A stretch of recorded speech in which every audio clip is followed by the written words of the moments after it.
Jai Hind everyone, myself Dr. Inderjeet Kaur, working as a professor in the Department of Computer Science and Engineering, Akgec Engineering College, Ghaziabad.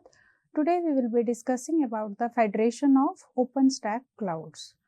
So in this we can say federated cloud, it is also known as Cloud Federation, and it is the deployment and management of multiple external and internal cloud computing services. We are using some internal services of the cloud as well as we are using the external services of the cloud. So, to match our business needs, some parts will be internally used and some applications of external cloud services will be used. So, it is federation, it is defined as the union of several smaller parts that can perform a common action. So, in this example, the cloud federation is shown to us. Here we are having three cloud federation. This is our end user and we are seeing that cloud federation, it is the concept of bringing different cloud services together by various service provider in a single platform. So, by using this, we are doing the capacity utilization. We are also performing the interoperability. We are also doing the catalog of services and we are seeking the insight about the different service providers and the SLAs. So, different CSPs, they are joining together to form a single federation. Here it is our cloud service provider 1. This is my second cloud service provider. This is my third and this is my another one. So, we are bringing them to form a single platform. So, what will be the benefits for using this cloud federation? First is we will be maximizing our resource utilization. That is the biggest advantage for using the cloud federation. Then we will be minimizing the power consumption. Then we will be also balancing the load on a single cloud on all the cloud service providers. Rather than putting a single load on one single service provider, it will be balanced. Then cloud bursting will also be taken care of. Then we will be taking care of global unity and then we will be expanding the cloud providers to the geographic footprints. Then bringing the old concepts into a cutting edge technology, the first step towards making the hybrid cloud, that is the holy grail of cloud computing, that is the federation that allows for splitting the authentication and authorization. In terms of making the security features more in our cloud, then making the ease of configuration and making the centralized identity management. Then discussing about the different characteristics and the different definitions that are being defined by the cloud federation. We are using the term cloud federation and sometimes intercloud, they can be used interchangeably and that is the meaning ki the aggregation of cloud computing, the providers that they separate the several administrative domains. And it is very much important to clarify what these two terms mean and how they can be applied to in the area of cloud computing.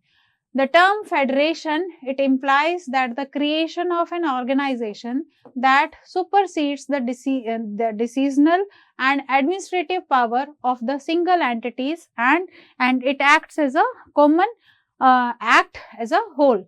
So, within a cloud computing context, the word federation, it does not have a strong connotation, but it means that we are allowing to leverage each other's services in a privileged manner on a common platform.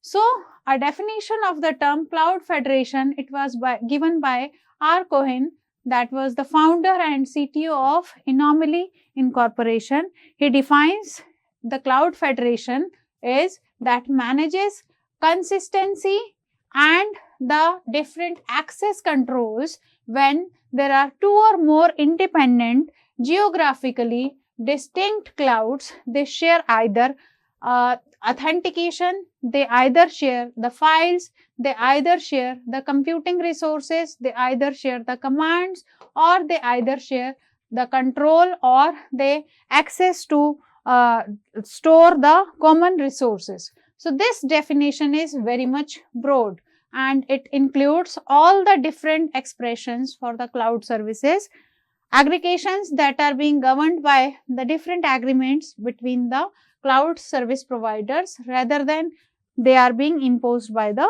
user. Now, we should understand the difference between intercloud and cloud federation, although we are using them interchangeably. So, the primary difference between the intercloud and federation, it is based on the future standards and the different open interfaces. Whereas, the federation, it uses a vendor version of the control plane. If we see with the intercloud vision, all the clouds, they will have a common understanding in terms of how my different applications will be deployed. Eventually, workloads, they are to be submitted to a cloud. They will include resources, security, service level, geolocation, etc. And that means the cloud is able to process the request and deploy the application. And if we see the term intercloud, it refers to the global vision.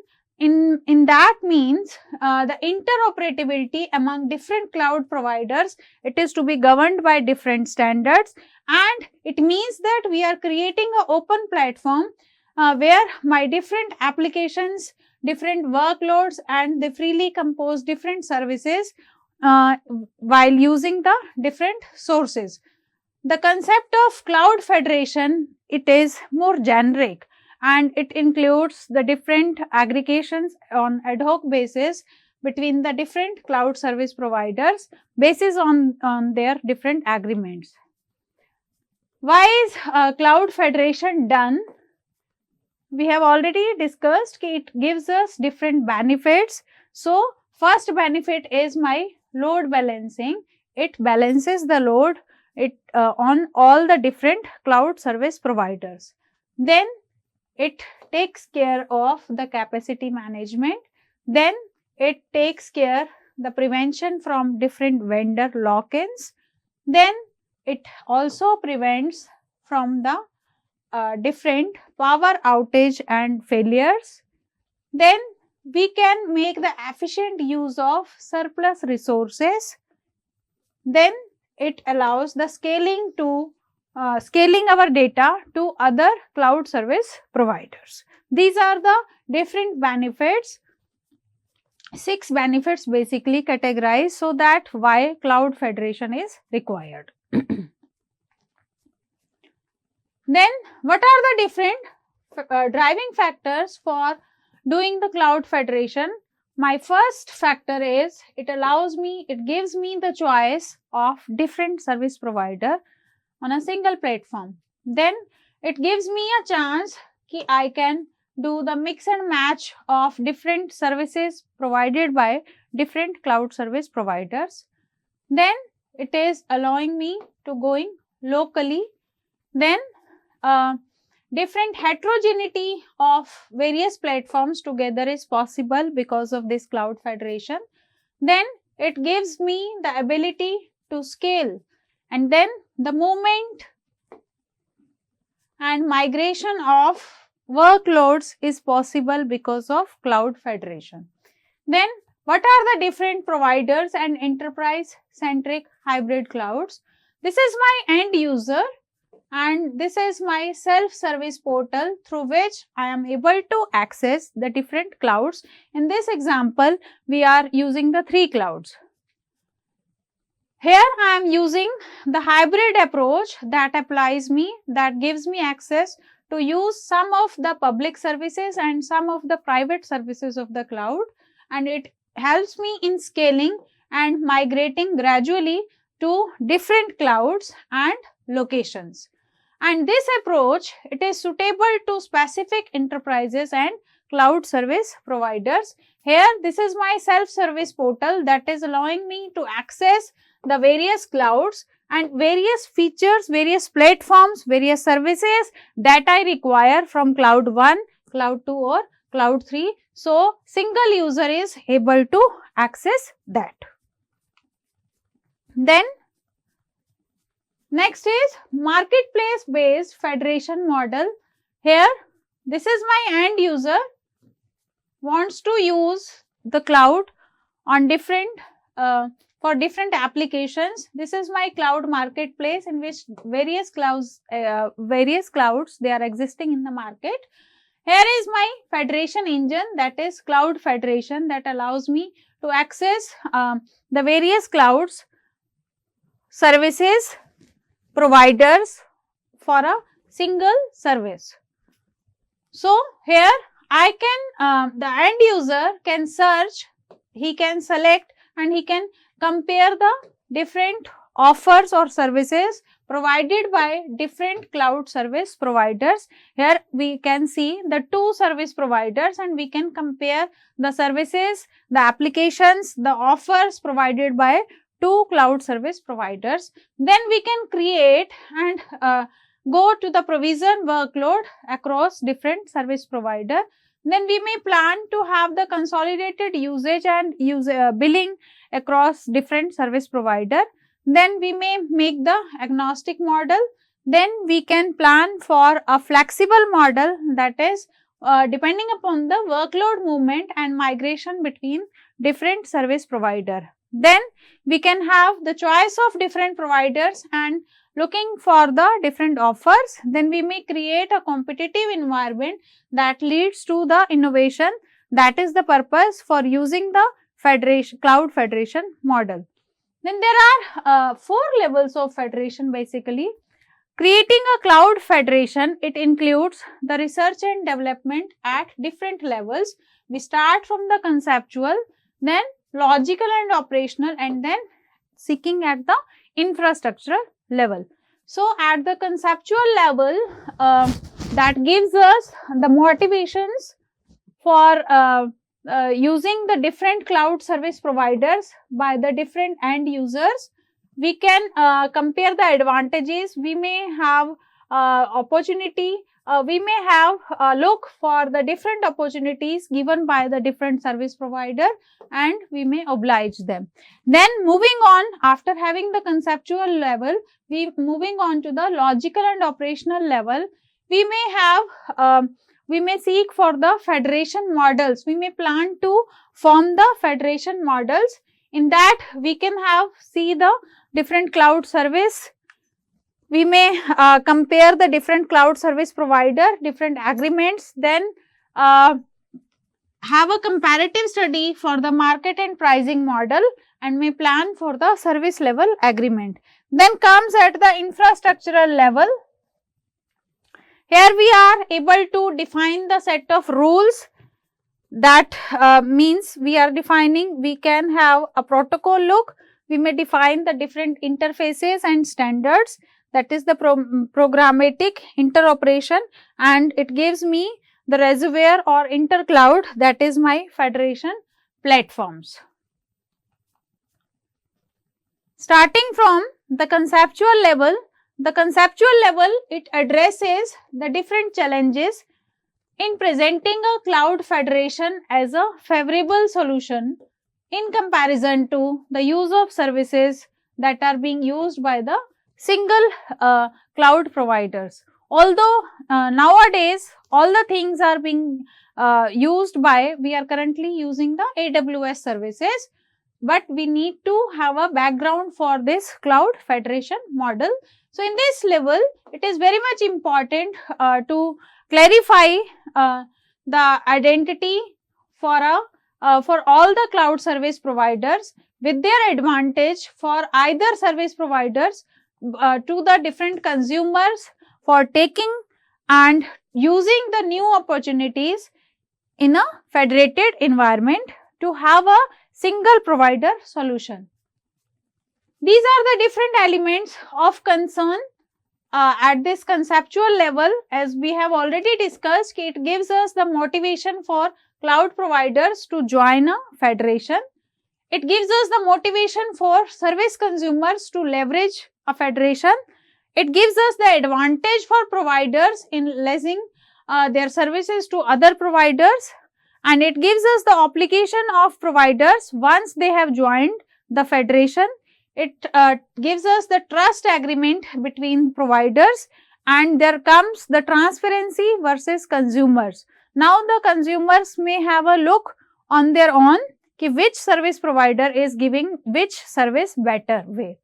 Then moving on to the second and third, that is the logical and operational level. Here the logical and operational level of a federated cloud identifiers. It identifies the different challenges in devising the framework for enabling the different aggregation of providers that are belonging to different administrative domains, but to leading to or to be used in a single infrastructure level that is defined in a cloud federation. So, in this level, basically we will be discussing about the different policies and rules for using the interoperational level used by the different cloud users in a single service form. This logical component, it defines the context in which the agreements among providers, they are being settled and services, they are being negotiated, whereas the operational components, it characterizes and it shapes the dynamic behavior of the federation as a result of single provider choice. Then moving on to the last level, that is my infrastructure level. This infrastructural level, it addresses the technical challenges that a user can face while enabling the heterogeneous cloud computing systems to operate them in a single environment. So, it deals with the technological barriers that comes when we are using the different services of different cloud providers to keep the separate cloud computing environments in a single administrative domain. So, we need to define the standard protocols and interfaces to overcome from these barriers. So, at this level, it is very much important to address the following issues. That first is what kind of standards we should be using, how we should design the interface and protocols so as to be designed for interoperational services, what are the technologies to use for interoperation, and how we can realize that a software system design platform or the various components and services, they are enabling the interoperability. So, here the OpenStack enabling cloud federation, we are firstly identifying the federation, means at the first level, it when we are doing the identity federation, it enables the distributed identification, authentication and authorization across the organization and platform boundaries. Then at the second step, it requires a federated trust or relationship that has to be built by the service provider and the taker organization. Then at the third step, it enables the organization to retain the control over accessing all the resources by the cloud. Then it enables the organizations to retain the control of their user and the different group accounts. This is the identity federation diagram. Here is the single user. He is telling the identity provider, then it is accessing, it is going to the service provider. Then same way the second user, it is giving the identity provider and it is also accessing the service provider. The mechanism is to establish the trust between the identity providers and the multiple OpenStack clouds that are allowing to enable the user to access their resources across multiple cloud endpoints within a single credential without having the provision of taking additional identities by the each providers. Then what is claim based identity? This is my identity provider. Here we are providing one additional feature, that is my security token service. Here these are the security tokens being issued by the identity provider, and this is the application provider. At the application end, the claim provide the information about the user, ki who is the identity provider, authenticated user, or which application the user wants to access. Then at the use case 2, we move on to the federated orchestration. Here it is the user, here is my VM, queue and load balancer.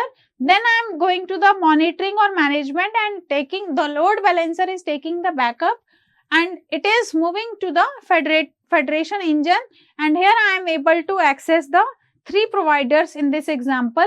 What is this FCO doing? It provides me the ability to give the provision and migrate my workload across different providers seamlessly to achieve the portability and interoperability. Then this is my multi-cloud orchestration using the HEAT. Here is my user. This is my marketplace self-service portal that is giving me the different workload templates, giving me the HEAT, and here I am having the different OpenStacks. 2 OpenStacks are being shown, OpenStack 1, OpenStack 2. Here I am having the standalone HEAT engine serving as a orchestration layer in the federation engine. These are the service catalog stored at the HOT templates. The portability that can be achieved through TOSCA compliant templates. Here TOSCA stands for Topology and Orchestration Specification for Cloud Applications. This is my AWS marketplace present being used. So if we answer cloud federation, are we there yet? The answer is yes, of course. So we can share the identities between clouds. We need to build the virtual inter-cloud networks. We need share images between the clouds, and we need inter-cloud metering. What next we can plan? Last release we were working on another functionality. So we can enhance the client with smart token handling and token reused feature. Then we can have the test scalable solutions that are working on everything that is not possible yet. This is, thank you. This was my cloud federation services. Thank you.